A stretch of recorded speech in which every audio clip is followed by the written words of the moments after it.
Hi there, I'm Cody, and today we're going to be talking about social networks and our young generation. By the end of my speech, my audience will have realized that social networking has ruined physical communication.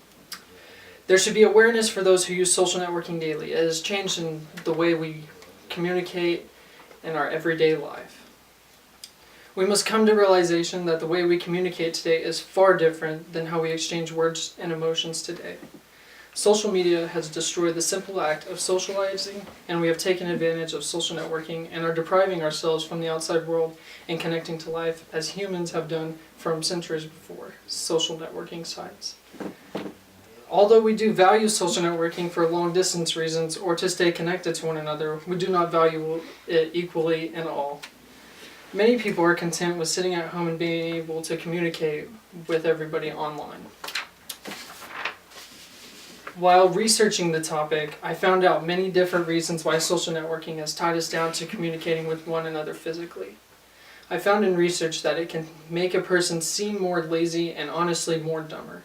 Social media tends to disconnect our younger generation from learning about history and science, meaning that they will know less about their surroundings and have a harder time going through life because they struggle to connect with what's important and focus on social networking more, communicating with others about meaningless topics. I know that all of you don't want this struggle and worry for our younger generation and the trouble that is brewing before them. Today, I invite you all to listen with an open mind on the subject of social media and how it has ruined the way in which we communicate as humans. I will explain why social media is harmful to our younger generation and generations after that. I was reading an article called "The Impact of Social Media on the Next Generation, One View," and it explained a few interesting things about the younger generation and how social media can harm their professional career. Every year, younger and younger children are getting on social networking sites. Statistics show that 10 to 15-year-olds already have their own Facebook. Most teenagers don't even understand what they say and share on Facebook can prevent them from getting a job in the later future. In the same article, it discussed how teenagers view themselves and how they described themselves to others on social networking sites. Studies show that 20% of students say that social media makes them feel more comfortable, while another 4% do not. When using social media, teens are projecting their identities and tend to forget to keep the important things personal. Why do we let it affect us in our daily lives? Teenagers also tend to let Facebook or other social media sites run their lives, where they are on it for long hours of the day. Not only has social media ruined the way in which we speak, but in the way of doing activities outside and socializing outside of our home. Being exposed to the internet for so long can lead to so many dangers online. It could affect the way in which our children think and behave. We are the next generation coming up and rising to adulthood. We can issue our own way of how our children will experience the world. And with how social media is rapidly becoming more popular, it is being made harder to avoid the activity that is being supported online. We should be teaching them that they have privacy and that there is a difference in expressing yourself and what you should keep to yourself. Who should we be aware of on social networking sites? Social networking sites have made it easier to connect to everyone around the world. Although it has the upside of a vast communication system, there is also a downfall to it. We all know about predators and how they are acting like people they are not, trying to lure vulnerable people into trouble. These can also be attacks in a negative tone, where the term cyberbullying comes in, terrorizing people in front of their peers for all to see. This kind of act can drive a person to go mad and even commit suicide. Several cases have shown this evidence, leaving them with mental scars at the least.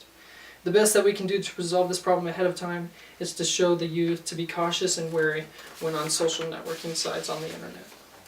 Because we all know that it's nearly impossible to shut down social networking sites completely. How can we resolve this problem with social networking and the younger generation?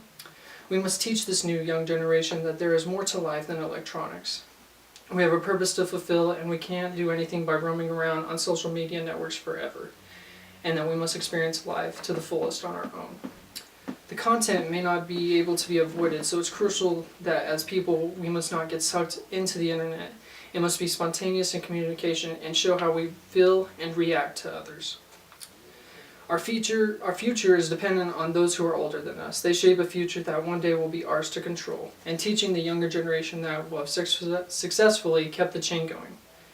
The future for these young adolescents can deter whether or not they can reach their future goals or plans, so we must be taught that they can't tell the world so much about themselves because we can't act independently and make our own choices, and shouldn't be afraid to be judged by how people will think of you. Some things are better left unsaid.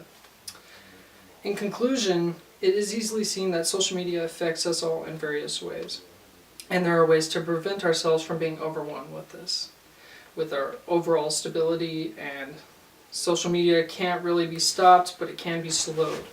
We must make the move on reestablishing creativity and get out of this nutshell. Social media is spreading and its popularity is increasing rapidly, more and more every year. We must limit ourselves to social networking and focus more on living life spontaneously, communicating with others. We shape the future for our younger generation, and we can make a change on how it will turn out. While social media is growing constantly, so is our youth, and more kids are getting on social networking sites at younger and younger ages. Their minds are adapting to this lifestyle. This is the best time to maybe maneuver the way in which they think and teach them to communicate correctly, and to not be afraid of what other people may think. Social media networks have ruined communication as a whole, but has not destroyed communication as one. As people, we should not be tied down in our homes, but have a sense of adventure and go out into the world and see it for ourselves, because that's the best way to communicate. Thank you. Thank you. Yeah, all right.